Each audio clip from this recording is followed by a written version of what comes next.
Now, in this video, we're going to try to take an accurate look at what's happening with Trump's polling numbers. And this matters. It matters because it matters to Ukraine. It also matters to the rest of the world. As the American president goes, he's going to have a outsized effect on what's happening nationally and internationally. It's Friday, April 25th, 2025. My name is Darren Gertis. I'm just a professor trying to provide context. I normally speak just about the war in Ukraine, but I also stretch beyond things that affect it as well, like this.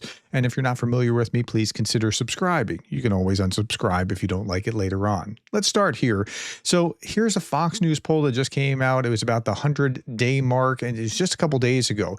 I actually want to start in a different place, and I'll come back to this. So let's look at this for a moment. This is Grok. I asked on just some AI on January 20th, 2025, Donald Trump's approval rating as he began his second term was around 47%. I just asked what was his approval rating when he came into office. So 47%, that's the number where he started.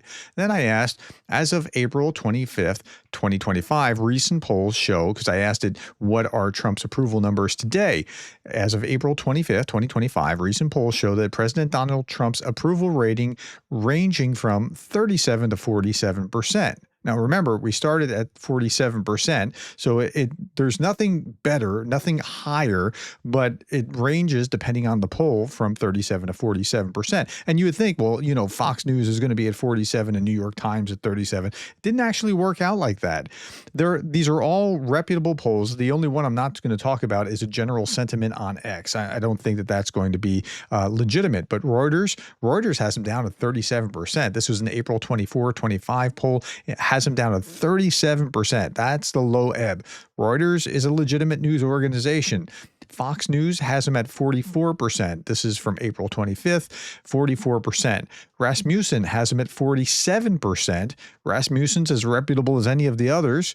Pew Research has them down at 40%. Again, Pew Research, very reputable. New York Times has them at 45. That's almost 47, and that's from the New York Times. When I see something like that, where, okay, maybe there's going to be bias at New York Times, but yet it's high like that, I respect the poll because you know they were begrudgingly posting that, right? Like the folks at the New York Times don't like Trump. Okay, so somewhere between 37 and 47%. He's not climbing any higher than that. Here is his job approval rating in the Fox News poll, 44% in his second term. That is 1 point lower than his first term, or maybe he would frame this as like he's beat his own record. I don't know. Biden's at 100-day mark was 54%, so that's 10 points higher. Obama was at 62% 100 days in, and Bush was at 63% on 100 days in. So what's going on? Why is Trump so low? And I mean, like he's not that much further than where he started, but he's not really helping himself climb back higher. Now, about a third of the population is going to be on the right end of the spectrum, about a third on the left end of the spectrum, and then there's about a third in the middle in American politics. So that's how you roughly frame that. So 33% is going to go for him regardless of what he does pretty much, right? So that's your only 11 points up. You're not really that high, where Bush here and Obama had captured essentially all of their own side and all the independents. It's pretty good. They were doing something right. He's like a bull in the china shop, though. I'm like, what he's done here has been creating so much stress on the economy and stress on the world and stress on diplomacy and our relations with our neighbors and friends around the world. Okay, so let's look at some of this. So this is the lowest one. This is the Reuters poll. It shows Trump's overall approval is plummeted to 34% or 37%. At the 100-day mark. By comparison, President Biden at 50%. And okay, we have others that have other kinds of issues. Now, what do Americans think about Trump's performance? Well, what's the highest and what's the lowest? The highest that he gets marks for is 45%. So he's captured pretty much the right, and then he's captured a good chunk of the middle. Okay, and that's a fair way of explaining that. And look, it's about equally divided, 45, 46, 10% in the middle. So he's doing best on immigration. So he's closing the border. And, I'm in favor of closing the border. Close the window, open a door, right? Don't let them come in illegally. Let them come in legally. Like, work the process to allow people to come in legally and work it that way. But know who's coming in. Okay.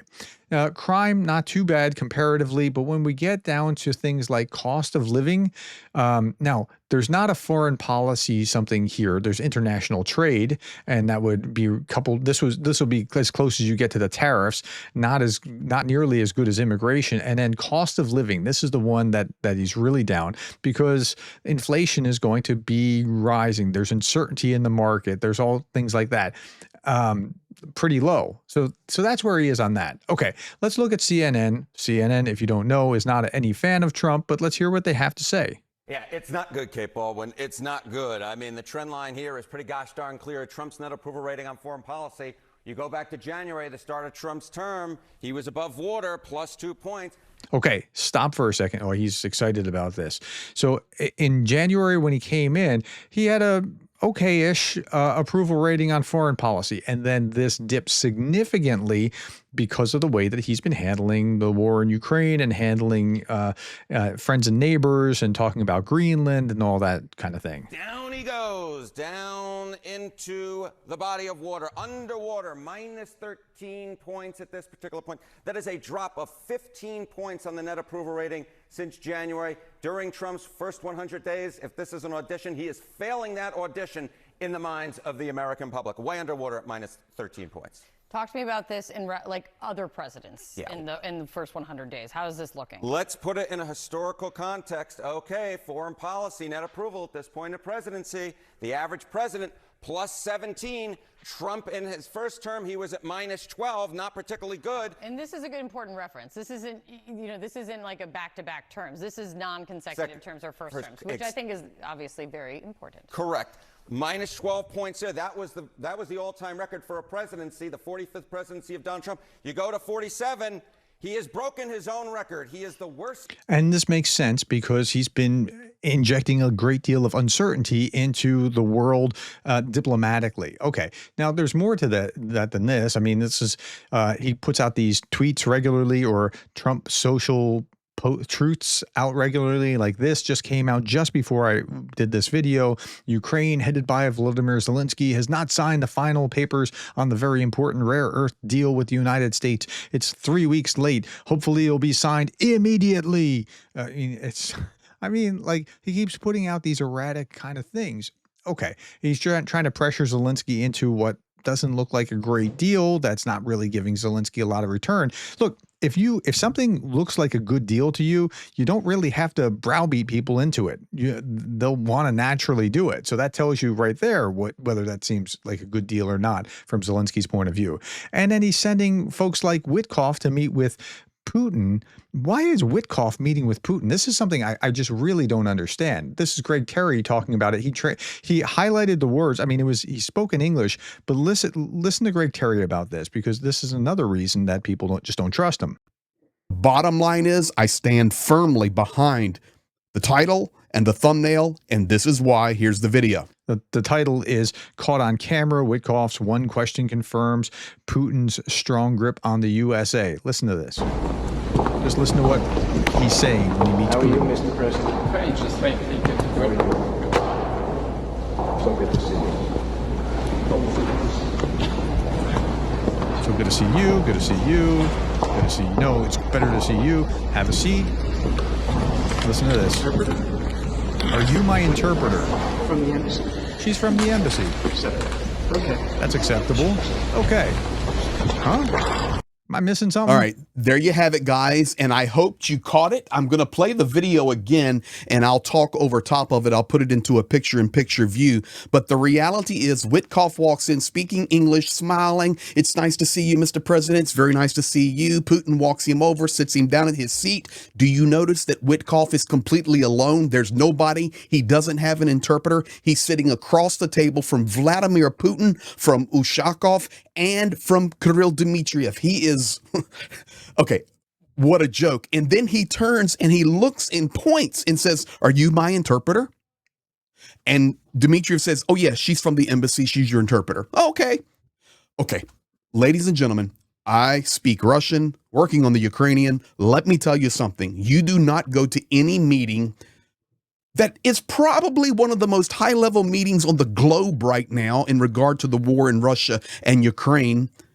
And you're supposed to be the representative, and you do not have your own personal trustworthy interpreter. Yeah, and this just seems like amateur hour. But Trump is facilitating that kind of negotiation. And so, of course, even if people would give him the like his policy, maybe they wouldn't think much of him doing that. Okay. And it's not just that.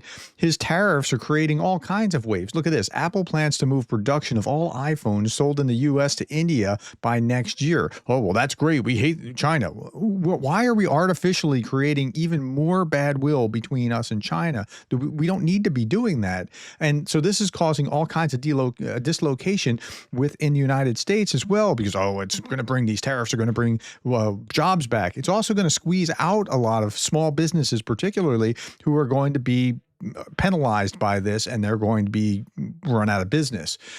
Here's another. Bridgewater, largest hedge fund in the world, in their extremely influential newsletter says, quote, "We have been through so many big economic shifts over Bridgewater's 50-year history, so we don't speak lightly when we say that this looks like a once-in-a-generation one," adding they see exceptional risks to U.S. assets. So it's a painful dislocation, the tariff kind of regime. Okay. I saw this and I thought, wow, you just gotta understand. Like, if you think this tariff thing's a great idea, and some people have been arguing this, and they've only been arguing this for the last year or so. Go back before Trump, nobody was talking about this. Everyone says they'd pay more for made in the USA. So I tested it. We made a 129 filtered shower head manufactured in China. With tariffs surging up to 170%, we explored reshoring. We found a US supplier. Our costs nearly tripled. So it cost nearly 3 times as much to find a U.S. supplier to make this thing. So I ran a clean A/B test, and the test was 25,650 users. Same landing page, only difference, made in China at 129, made in USA 239 for the same shower head. Okay, what was the results? The results were brutal. 0 customers bought the U.S. version. Add to the cart rate for the U.S. version was less than 1%. So less than 1% put it in. Nobody actually bought. Over 3,500 bought the Asian-made version. Okay, so we say that we want to bring back domestic manufacturing, but when consumers face the actual price tag, they didn't. It's not because they don't care. I think it's because most people are not willing to pay the premium yet. This isn't just our story, and it happens to other people as well. Okay, so that's happening. Then you have Doge, and not everybody's as excited about Doge as apparently this administration is. But okay, this is where they are. Elon Musk arrived from Washington as the most powerful political outsider ever. He's leaving with his reputation wounded, relationships severed, his company's in crisis, fortune diminished. Yeah, but he can afford to lose many, many millions, and it won't really hurt him. But okay, but he's planning to leave Washington anyway. There was like a pre-planned time, and it's not too far. It's like 130 days or something like that.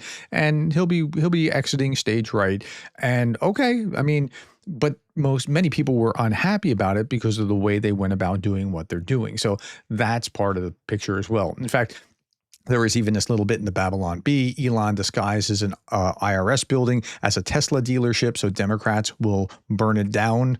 And so they're talking about this, how he disguises Democrats this would burn it to the ground. IRS The building. billionaire inventor covered the main IRS building with Tesla emblems and signage. He also parked a few electric cars out front as part of his plan to lure Democrats to the location so they'd light it on fire. Within a few hours, leftists flocked to the building with Molotov cocktails. Okay, so it's obviously a joke. This is the Babylon Bee. This is what they do. They kind of, it's a humorous site. But yeah, okay. So it just shows you the emotion around Musk. Okay, before I show you Darth Putin, let me show you this again. His polls are down. His polls aren't too far from where he started, but he's not doing anything to help himself get up to where he could be. And he's okay with that. So that's pretty much where we are with Trump's poll numbers. I hope that helps you understand where things are. It matters to us in the United States. It matters to those in Ukraine. It matters internationally to our friends and allies and partners and even our enemies, what's going on here.